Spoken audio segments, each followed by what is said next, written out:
Om Swastiastu. Assalamualaikum warahmatullahi wabarakatuh. Salam sejahtera untuk kita semua. Salam, Namo Buddhaya. Selamat malam rekan-rekan dimanapun Anda berada di seluruh negeri, di seluruh penjuru Nusantara. Pada malam hari ini saya akan melanjutkan membahas catatan kritis saya yang ingin saya sampaikan agar dapat diketahui oleh rekan-rekan semua dalam rangka untuk menggelorakan semangat membangun negeri ini, membangun peradaban global yang menuju kondisi yang lebih baik.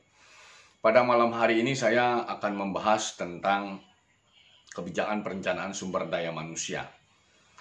Jadi hal ini, kebijakan perencanaan sumber daya manusia merupakan satu hal yang sangat urgen, sangat penting sekali.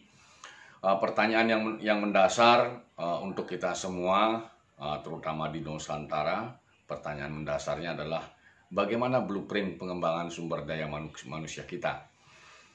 Karena secara empiris di lapangan, sejak Indonesia merdeka, mulai zaman Orde Lama, kemudian Orde Baru, masuk ke dalam Orde Reformasi, sebenarnya esensi membangun adalah membangun manusia itu sendiri, membangun manusia, membangun jiwa, membangun badan manusia-manusia Indonesia, sehingga menjadi manusia yang andal, manusia yang berdaya, manusia yang memiliki daya saing yang bagus.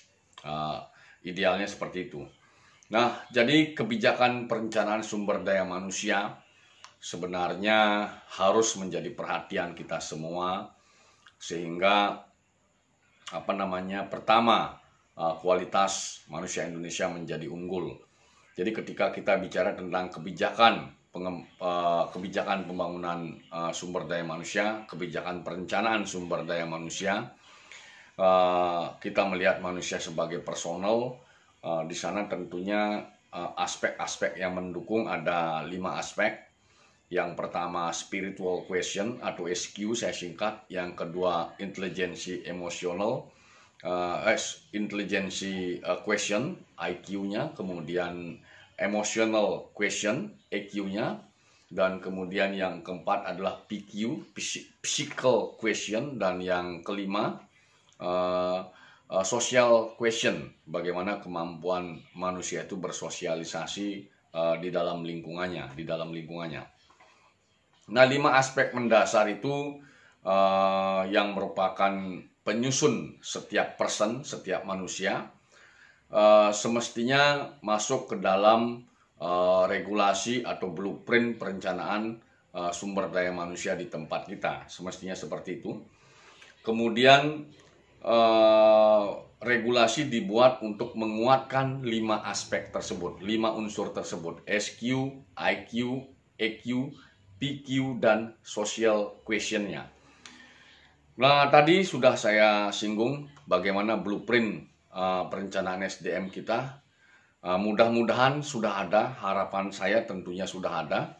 Seandainya belum maksimal, mari kita bersama-sama mendorong agar blueprint perencanaan sumber daya manusia yang bagus bisa kita miliki, sehingga apa yang menjadi target kita semua dalam rangka mewujudkan manusia Indonesia yang andal dan kuat, hebat, bisa terlaksana dengan cepat. Kemudian ketika kita bicara perencanaan SDM tadi, blueprint perencanaan sumber daya manusia, ada beberapa fenomena yang perlu kita cermati bersama. Misalnya, bagaimana kita pola atau model pendidikan seperti apa yang kita terapkan pada anak-anak usia di bawah 7 tahun atau anak-anak balita usia di bawah 7 tahun yang masih usianya kisaran 6-5 tahun ke bawah. Nah, karena fenomena yang terjadi di tempat kita, misalnya sudah menjadi kebiasaan, sudah menjadi rahasia umum ketika anak-anak yang sudah menyelesaikan taman kanak-kanak atau pendidikan anak usia dini, ketika akan masuk ke SD, itu fenomena yang terjadi, mereka diharuskan bisa membaca. Itu yang menjadi catatan kritis kita. Karena kalau kita menggunakan pendekatan psikologis manusia, apakah benar anak-anak yang masih di bawah 7 tahun itu dipaksa untuk bisa membaca? Sementara ketika saya bertanya kepada rekan-rekan yang memahami tentang ilmu psikologi, sebenarnya itu tidak pas. Karena pada saat anak-anak itu usianya di 8 tahun ke bawah, 7 tahun ke bawah, itu sebenarnya didorong pengembangan EQ mereka, emotional quotient mereka, kreativitas mereka. Dan itu ada pada sisi otak yang sebelah bagian kanan. Jadi ketika usia mereka di bawah 8 tahun, di bawah 7 tahun, justru yang diberikan itu edukasi yang sifatnya mendorong kreativitas mereka. Bukan menjejali otak mereka, bukan menjejali otak kiri mereka, otak IQ mereka. Karena otak kiri atau IQ itu baru bisa ditempa, baru bisa diberikan pemahaman, diberikan pendidikan dengan maksimal otak kiri itu setelah usia mereka 8 tahun ke atas. Nah hal ini fenomena seperti ini, sebagaimana penyampaian tadi, semestinya tidak perlu terjadi. Nah, hal seperti itu yang bisa menekan atau mengurangi perkembangan otak kanan anak-anak generasi PAUD kita itu harus kita hindari. Sehingga disinilah semestinya negara perlu hadir, negara membuatkan regulasi yang pas sehingga tidak lagi fenomena memaksa anak-anak yang mau masuk SD itu harus bisa membaca. Nah, itu salah satu contoh fenomena implementasi pengembangan sumber daya manusia yang terjadi di lapangan di tempat kita. Nah, ini tentunya menjadi catatan kritis kita semua bagaimana negara bisa hadir di arena tersebut, di dalam urusan atau permasalahan tersebut. Kemudian ketika tadi kita sudah membahas tentang memberikan implementasi berkaitan dengan bagaimana proses PAUD dan masuk ke SD. Kemudian kita misalnya cek lagi fenomena yang terjadi di lapangan, bagaimana model pola pendidikan kita di level anak-anak SD, kemudian anak-anak SMP dan anak-anak SMA. Nah, secara psikologis sebenarnya kalau kita cermati, di tingkat SMP mereka masa remaja, masa akil balik, masa mencari tahu jati diri mereka. Nah, sebenarnya secara konseptual harus mereka itu bisa memperoleh bimbingan psikologis yang tentunya ketika di tingkat SMP itu pun mereka perlu dicek, dites bagaimana kondisi psikologis mereka. Sehingga ketika akan melanjutkan ke jenjang yang lebih tinggi, mereka sudah bisa memahami bahwa potensinya mereka di mana. Apakah lebih baik mereka masuk ke sekolah kejuruan atau mereka meneruskan ke sekolah menengah umum. Nah, karena konsekuensinya ketika mereka masuk ke sekolah kejuruan, berarti mereka sudah arahnya itu mengembangkan skillnya. Sementara kalau yang mereka akan menempuh SMU atau SMA, itu berarti mereka akan mengembangkan knowledge-nya. Nah, pertanyaan yang mendasar ini tentunya dituangkan juga di dalam regulasi atau blueprint yang mengatur tentang perencanaan sumber daya manusia. Blueprint yang semestinya ada akan memudahkan bagaimana proses implementasi dilaksanakan sesuai dengan perencanaan yang telah dibuat. Artinya ketika kita melihat bagaimana kondisi sumber daya manusia di level SMU dan SMK tersebut, tentunya dia akan berimplikasi lagi terhadap level pendidikan yang lebih tinggi. Nah, kalau kita menggunakan database yang bagus, database-nya valid, semestinya kita semua negara mengetahui berapa kisaran jumlah kelulusan di level SMA atau SMU dan SMK atau sekolah kejuruan itu setiap tahun anggaran. Sehingga dari data-data yang sudah ada, data yang valid tersebut, regulasi perlu juga ditindaklanjuti, regulasi perlu dibuat, lebih dikerucutkan lagi, lebih diruncingkan lagi di tingkat level setelah SMU dan SMK tersebut. Nah, ini dia akan terkoneksi level itu ke lapangan hidup yang sebenarnya, ke kondisi hidup real yang sebenarnya. Artinya, bagaimana kondisi lapangan pekerjaan, bagaimana kondisi lapangan usaha yang ada secara real di tingkat nasional kita. Apakah yang dibutuhkan itu lebih banyak skill atau knowledge? Nah, pandangan saya, sebenarnya kalau kita berbicara lapangan usaha atau lapangan pekerjaan, secara kasat mata, tanpa kita melakukan sebuah penelitian, pengetahuan kita akan melihat secara otomatis bahwasanya sebenarnya di level lapangan pekerjaan, di level lapangan usaha, itu sebenarnya yang dibutuhkan itu adalah skill. Lebih banyak yang dibutuhkan adalah skill. Nah, ini tentunya harus dikoneksi dengan bagaimana model pendidikan setelah SMA, SMU, dan SMK tersebut. Nah, pandangan saya, karena lapangan pekerjaan, lapangan usaha yang lebih banyak dibutuhkan adalah kemampuan skill tadi. Nah, semestinya jumlah politeknik harus lebih banyak dibandingkan university.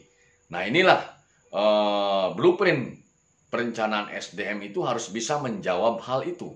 Nah, fenomena yang terjadi di lapangan secara empiris kita lihat, mohon maaf, banyak sekali universitas.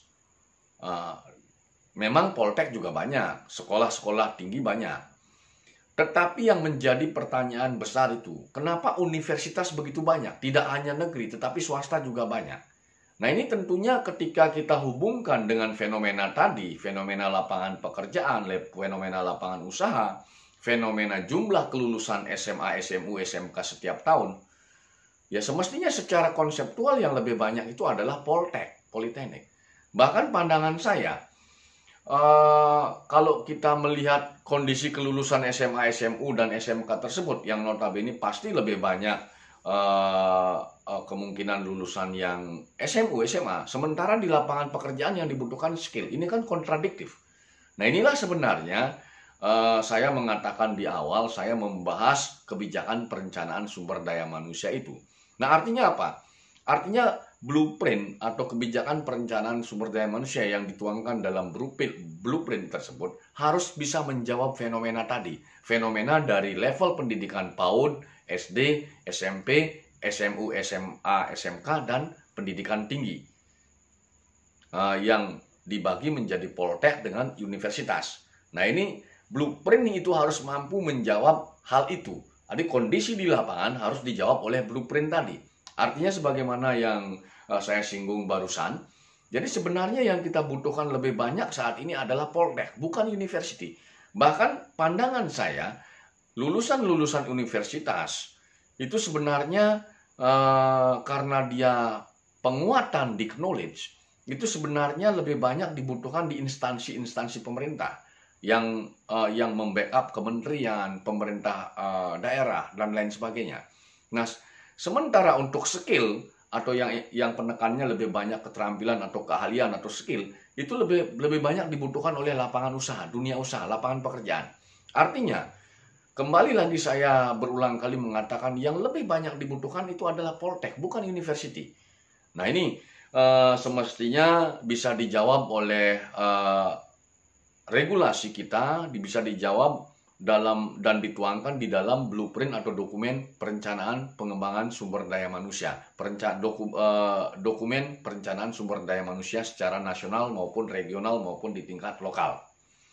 Jadi ketika itu terjadi, artinya apa? Artinya ketika jumlah universitas itu mestinya dibatasi, itu pandangan saya untuk Indonesia mungkin maksimal 12 universitas yang dibagi ke dalam 3 regional yang ada di Indonesia. Dan semua universitas itu harus negeri, pandangan saya pribadi. Nah, bahkan yang untuk ilmu-ilmu yang eksakta itu, yang seperti kedokteran, kemudian teknik nuklir, seperti hal-hal yang prinsip itu totalitas dibiayai oleh negara. Sehingga siapapun yang masuk itu betul-betul orang yang kemampuannya dari sisi IQ-nya itu sudah memang pantas masuk ke jurusan-jurusan ke universitas tersebut. Nah, karena memang penekanannya pada sisi knowledge. Nah, jadi siapapun masuk mencoba mendaftar di university yang saya katakan hanya 12 cukup di Indonesia tersebut, itu memang orang-orang yang kemampuannya memang dari sisi knowledge atau IQ memang kuat sesuai dengan program studi yang mereka pilih. Nah, sementara Poltek memang untuk penekanan penguatan sisi skill. Nah, bukan berarti mereka bukan berarti yang di Poltek itu lebih buruk dibandingkan university, tidak. Karena secara psikologis bidangnya sudah berbeda. Yang di Poltek untuk penguatan skill atau keterampilan, yang di university untuk penguatan sisi knowledge, yang nantinya mereka lulus dipekerjakan oleh pemerintah. Karena jumlahnya sedikit.